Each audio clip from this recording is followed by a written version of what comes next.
So Mohammed started in 2015. He became a CSP in 2019. His biggest year ever was 371,000. That was in 2021. He had a 265K fall campaign, 101K December. His best week ever is 52,000, and he makes half, by the way. Did over 60 appointments that week. His largest order is 26 grand. And current average order on Vector Connect is $850. So if there's anybody who can talk to you about working with past customers, especially with these numbers, I think it's Mohammed. So go ahead and take it away, Mohammed. Thank you for being here. Yeah. Hey guys. So I'm gonna run through some stuff here. What I love as well about past customers, you guys will kind of as you as you guys kind of like start working with clients. I don't know exactly how much experience you guys have. I know Martin, I know you've been around for a while. Jonathan, I don't know if we've met before, but and I see some other guys on there as well. What I love about people that already own Cutco is that they already have the product, whether they have one or two pieces or they have like a whole set. Like um, they already use the product, so they already have like a really cool, great product conviction. You don't really need to sell them as much on like, is this product worth it or not?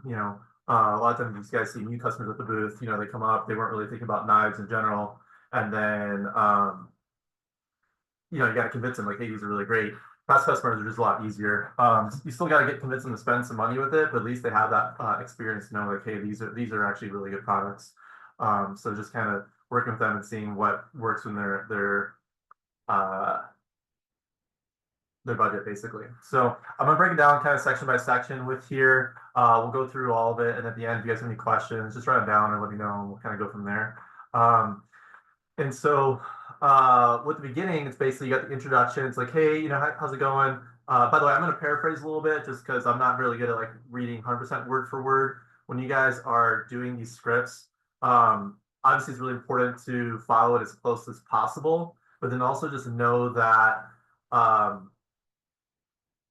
don't be a robot. Be yourself as well. So have some personality in there. Don't deviate too far from the script just because you're trying to, do your own thing. But at the same time, obviously, be yourself. You're a lot more comfortable being yourself versus when you're trying to like mimic other people as well. And I've done that before. I try to mimic people that produce a lot more than I do at the booth, and then it's their personality is not the same as mine, so it doesn't always the way they do things doesn't always work if I try to copy it as well. And so just got to know that however I kind of go through everything, take it, listen to it, and then do the best you can to keep it as close to the original script, but also obviously, have your own personality in there. But anyways, so we go through the beginning, the introduction, and it's basically just like, hey, are you familiar with Cutco? And then we're like, yeah, of course I have some. That's awesome. How long have you had them? And the reason you want to ask that is for a couple of reasons. One, if they just bought Cutco like 6 months ago, you want to know that, whether they got it like Costco, they got it from a college kid, they got it from, a show. You want to know how long they've had their Cutco because it's just really important. And so, because if they've had Cutco for a really long time, like if they bought Cutco 10, 20, 30 years ago, that's also something really important to know because when you guys are going through later on in the price positioning, they probably spent like 50, 100 bucks on, some of the knives that they own. 10 years ago, a table knife was like 20 bucks, versus now it's like 50 something dollars. And so I just know that in the back of my mind, because then when I'm talking about pricing, you'll get some people that get sticker shock a little bit, like, oh, well, I spent, $300 in my set, 20 years ago. I'm like, yeah, Mrs. Jones, it was 20 years ago. Everything was cheaper. So I like to know those kind of things. So, hey, how long you had them for? Oh, probably like, 5 or 6 years. Hey, great. Just so you know, we do offer sharpening in case your knives could use a touch up. And I always like to lead with that because it's really interesting how many people forget that we offer that. And so I say, hey, just so you know, we offer sharpening in case your guys could need a touch up. How are your knives doing right now? And if they say yes, yeah, I could use some sharpening on here.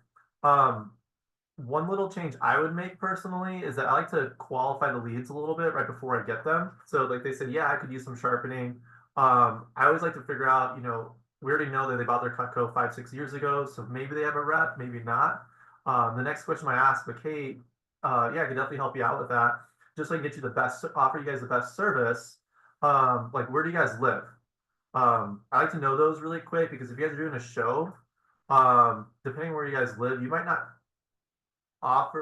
do service in that area, and so you want to know that before you promise them in-home sharpening, because if they live somewhere where you don't go and you just promise them in-home sharpening, now you're like obligated to like go do the in-home sharpening. Otherwise you got to find someone else to do it. And so there's that section right the line right below it where it says go ahead and put your information here and we get it set up. But I like to kind of get a couple things first before I start writing it down. Say, hey, cool, where do you guys live?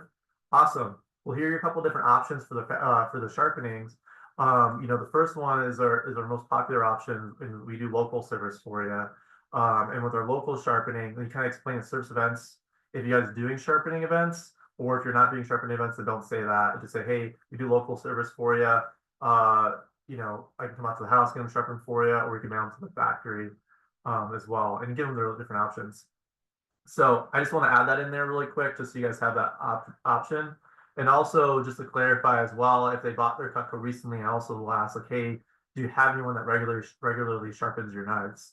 Because they might be like, oh yeah, I could use some sharpening. It's been about 2 or 3 years since the last guy came out. I want to know that, because then if someone came out to their house and sharpened them, then it's probably an ROR order, and I still want to help them, but obviously I'm not going to offer to sharpen. I'm going to find out who their rep was, and we can get the rep and the customer in contact with each other, and help them both out at the same time.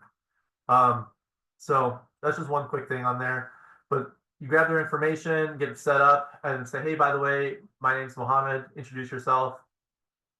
And then you go through the interest phrasing. So you want to basically build some value and adding to the collection at this point. And so just so you know, hey, Cutco's actually come out with a lot of new stuff that you may or not haven't seen before. It sounds like it's been about 5, 6 years since you last seen them. Do you mind if I show you some of the new stuff just for fun? And they get them really interested as well, especially if they've had their Cutco for like 10 or 20 years. Like, hey, we've come out with a lot of new things over the last 20 years. Most stuff you've probably never seen before. So can I show it to you? And then just getting permission, basically, before you start doing a sales pitch on them, you get their permission to say, yeah, hey, what's new? Show me what you got. So they say, cool, sure, you can show me. Well, great. First, just so I know, because I don't want to like repeat what you already have. Do you have a set or like a couple pieces? You want to know those things, because if they have like a set, then you're thinking upgrade. They already have some Cutco. If they have a set, it means they spend a whole bunch of money on Cutco, so that they're definitely going to be qualified in general to spend more. But then you also know, like, hey, if we're going to start with this set, like a homemaker or signature or whatever, or galley, now we can upgrade. We can talk about what we need to share with them to help them upgrade to the next size up. Ultimate, obviously. And if they have a couple pieces, you want to know that as well, because you'll get customers in general that are piece buyers, where they're used to buying Cutco regularly, but they will only spend 100, 200 bucks at a time. They might buy Cutco every single year from the website or like Costco or whatever, but they only spend $100. And I want to know that too. I'm not really going to change my pitch per se with that, but I want to know those things, because then when I come down again, when we're talking about price positioning and offering different options, I just know, like, hey, they're used to spending 100, 200 bucks at a time. Most likely, I'm not going to prejudge, but most likely they're probably going to do the payment. So I just want to have that in the back of my mind when I pitch it. And then maybe they need a little more value on there as well. So I say first, hey, great. What do you guys have right now? Do you have a set like one of these guys, or do you have some pieces? And then the customer will point out what they have. And then it says on there, hey, how they love them. I would also just ask them if they don't mention like which ones do they really enjoy. I say, hey, which ones are your favorite pieces? And I want them to really get excited about what they own, because then that's going to just get them really excited about anything new as well. They're going to have these positive emotions about, like, oh yeah, these knives are awesome, I love them, they're great. all the things. Cool. And so regardless of what they really tell you what they have, I still kind of just share with them everything just so they know. I won't talk about all the pieces they already own a bunch. I sometimes might there might be a couple pieces I might just go over a little bit just because there are some pieces that people never use. And then one of the objections you're going to get later on is typically, well, why would I upgrade? I don't even use the pieces I have. And if you kind of re-go over those pieces really quick with them up in the beginning, then if they're not using them the right way or they're not using them at all, then they're like, oh man, like I have that piece and I'm not even using it like how I'm supposed to. Okay, now we're gonna start using that a lot more.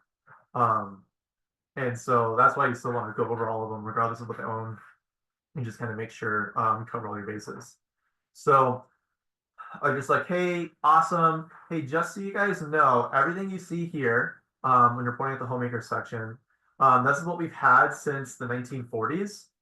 And everything you guys see over here, and now you're pointing to like the ultimate pieces, or like if you have the specialty knives, these are based off, these are like our newest customer requested pieces.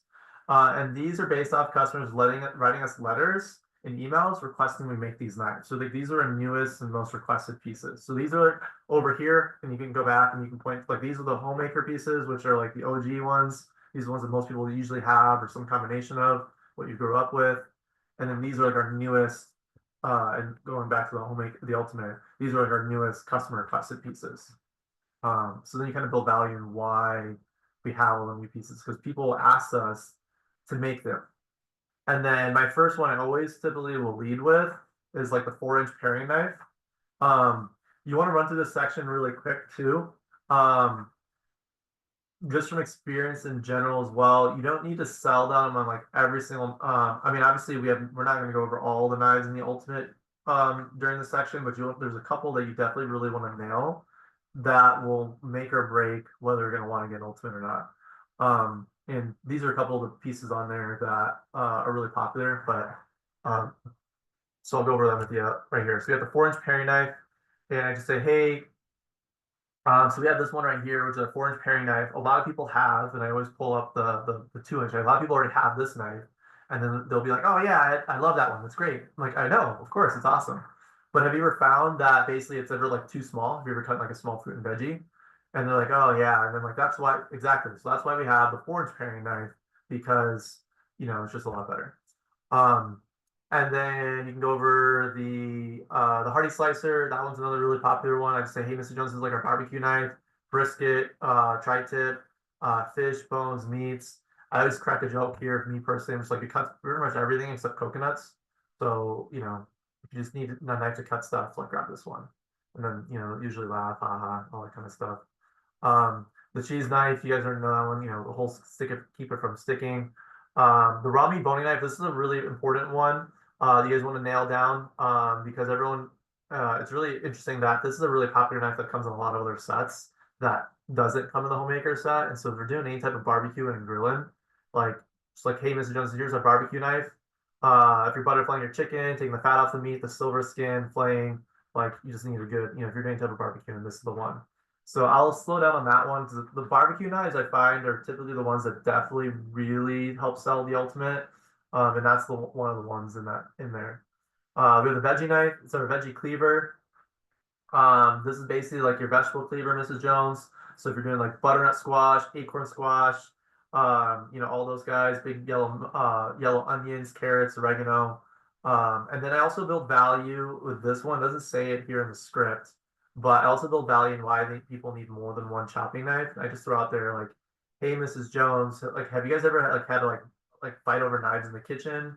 Or, if you guys are ever preparing like a really big meal where like you use a couple different chopping knives during lunch, and then you go to grab another knife during, dinner, and then you like run out of knives. And so the nice thing about here with their upgrade is that this has like a knife for breakfast, lunch, and dinner, and then you throw them on the dishwasher. And I remind them at that point that everything's dishwasher safe. Because a lot of people, you get customers all the time to like fight over with their spouses. They're like, "Oh, this is dishwasher safe." No, it's not. Yes, it is. No, it's not. I just say, "Hey, no, it is dishwasher safe." That's why these knives are awesome, because throw them in the dishwasher, call it a day, and be done with it. And so that's why I usually throw that out there. The meat cleaver. This one's a really important one. I find that people will like this. Sometimes this is like the knife that like makes or breaks the upgrade. They can not care about any other knife in the set, but if they wanted a cleaver, they'll do the upgrade, just get a cleaver. Um, the other thing as well is don't put too much. Also, you want to get an idea sometimes of what kind of cooking people do, because if they're not carnivores, they don't eat meat. I still show them the cleaver, and then I just have to go through a couple different names and uses on what are really good vegetarian uses for the cleaver. Um, and that one I might put a little bit more effort onto the squashes as well. I might not spend as much energy on the veggie knives for squashes if I know they're vegetarians or vegans. I'll say the cleaver is like the really good squash knife. It's also good for cracking up walnuts, cashews. If you're using the side of it, um, let's see. The use the side of the cleaver to smash the cloves of garlic. And then I also grab a cleaver like this, and then I just tell people, I'm like, hey, you can actually use this as a really good chopping knife too if you want to use it as a nice chopper. And then obviously if they do meat, then it's easy. You say, hey, this just goes through everything. Carne asada, a rack of ribs, frozen chicken. Again, I make the joke, I'm like, hey, Mrs. Jones, if you can't cut it with this knife, just get out of the kitchen. Or it's also like a attitude adjuster if anyone talks back to you. And then they just feel sometimes I hand them the knife right after that, and then they kind of get this feeling of power a little bit, like, oh yeah, like this is the bad boy. Like if anyone tries to talk back to me, I got the knife. Obviously, we're not condoning violence, but just people just have fun with the cleaver because it is a cool big knife. Um, and then you have the salmon knife. And I never really call it a salmon knife, and it's always a thin slicer. And I just say, hey, Mrs. Jones, this is really good for getting thin cuts in your meats, so your tri-tip, your briskets. If you want to do fish, it's really good on your watermelons or any type of melons in general. And you can show them the watermelon video. I show them the flex to it, and then I hand it to them, and they always get really impressed by that. Um, so on there, right below it says, or maybe I wrote that in there. Don't demo all of them. Did I write that? Yeah, I did. Okay. So you don't need to spend a whole lot of time on all the knives, but definitely, pick out like 3 or 4 of like your favorites. Peel them out. If they're really excited about the knives, talk about all of them. If they're kind of just like not giving you a whole lot of energy, then you just go a little faster.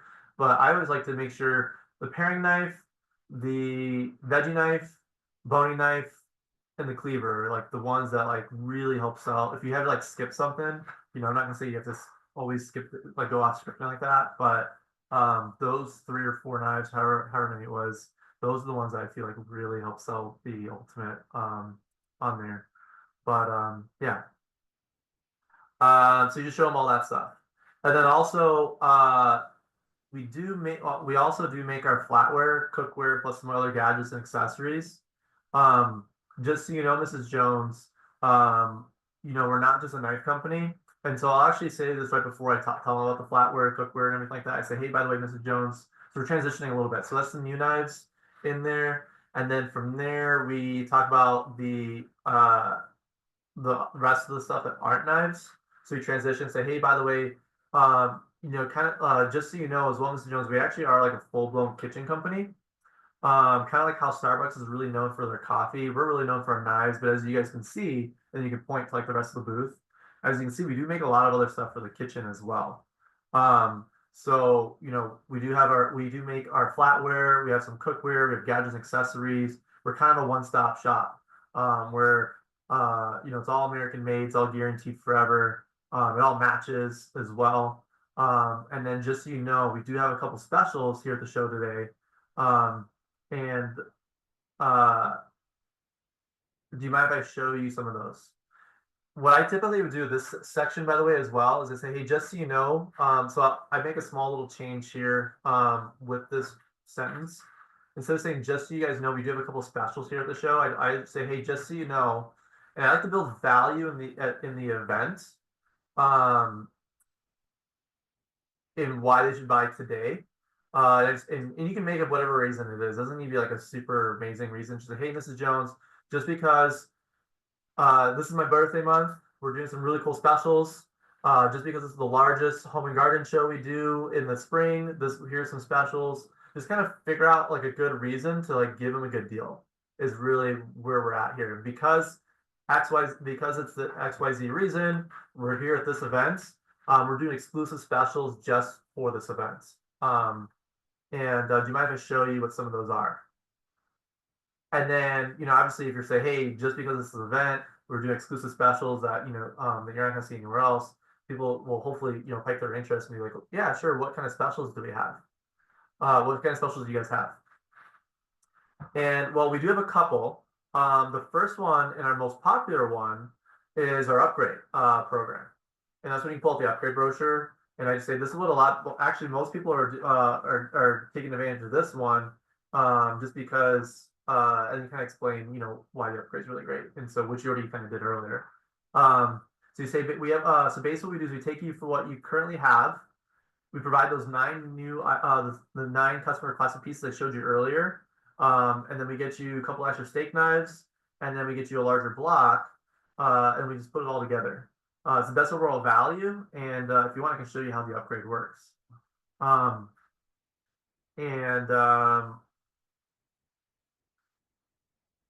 this part's super important because you get a lot of people get really. So this is where I recommend you slow down when you kind of explain this, and I'm gonna go over this section in just a second. But you really want to slow down here because you get a lot of people get really confused on how the upgrade works, and confused minds don't buy.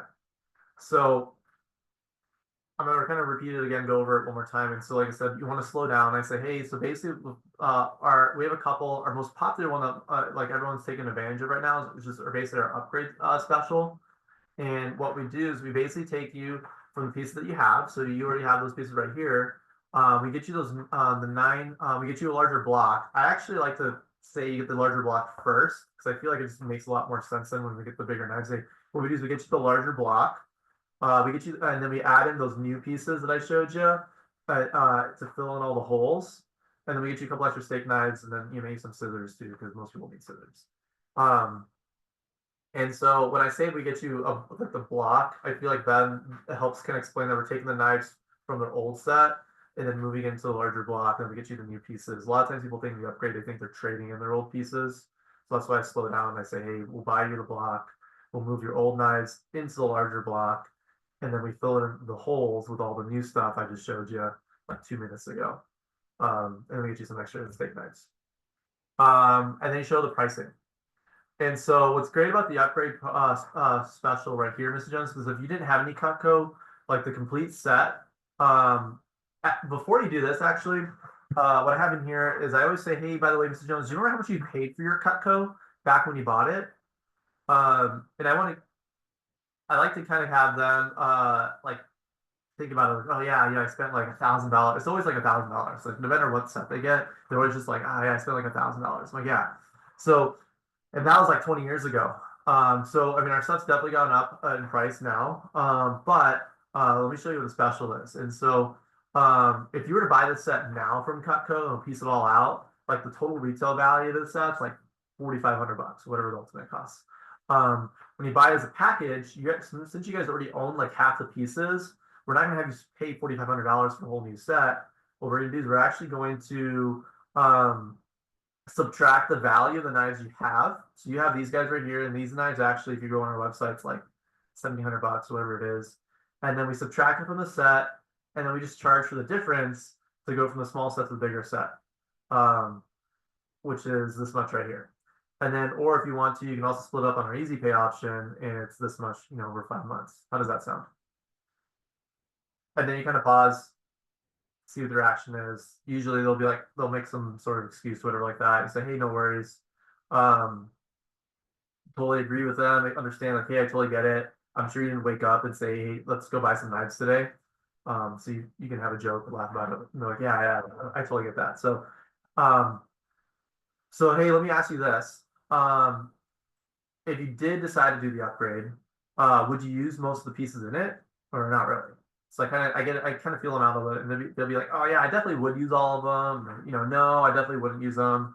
And if they say they're not going to use them, I always just kind of reaffirm really quick, that they know what the knives are for. Like, and then if they say no, you can always drop down or do something. But If they say, yeah, cool, and then since you guys already have the dark handles, I assume you want them to all match. And so then you kind of do, you can do a couple of different like yes questions to get them back on track. So you want dark handles to match. Would you do them in a cherry finish or an oak finish? Cool.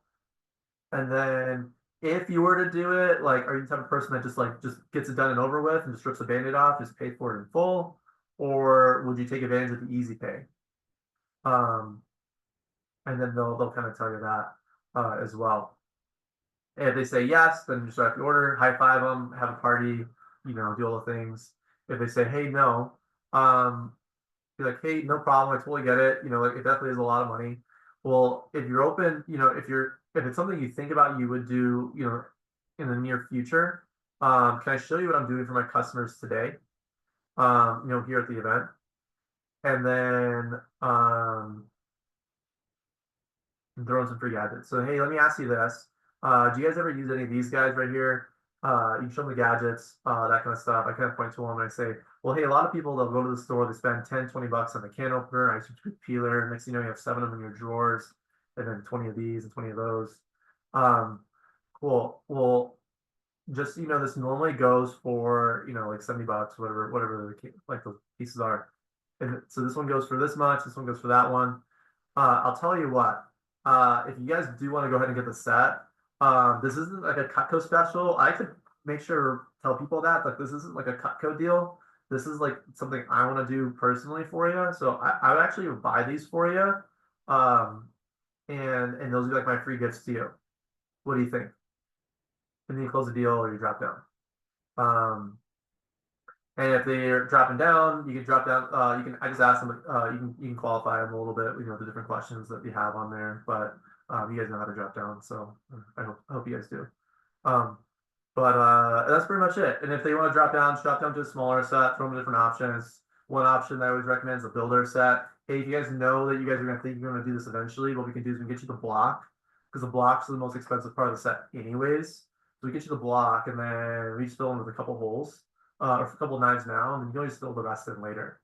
And I'll do that a whole lot, and then I would say like 60-70% of the time, I close them on the builder set and then look at it and like, you know what, let's just get the other knives, just like screw it, let's just fill the holes up. It looks dumb without the holes, and then you just get the extra couple $100 anyways. And other times they'll not fill all the holes and you do the builder, then you get it for sure sale for like 6 months or a year later. So, or if you want to drop down to a smaller upgrade, you can always drop down to the signature set or even a homemaker set if they have like 3 or 4 pieces. You can always just upgrade them from like that to a homemaker and call it a day.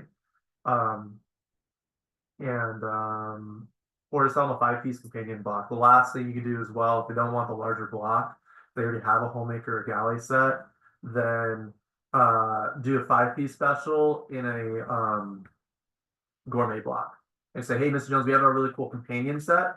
And our companion set just, complements the other set you have. And this is also a really good option too if they already own an ultimate. We didn't talk about this already. We assume they had less than an ultimate, but if they already have a whole ultimate and you're trying to do an upgrade on the other pieces, then say, hey, this is a little companion block. This sits right next to the big block.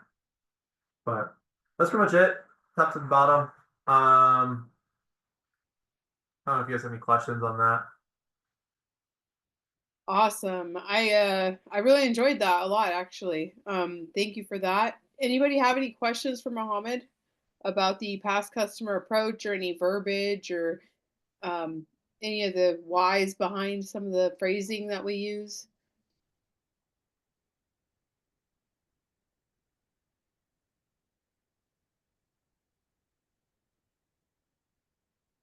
All right. Well, let me stop the recording and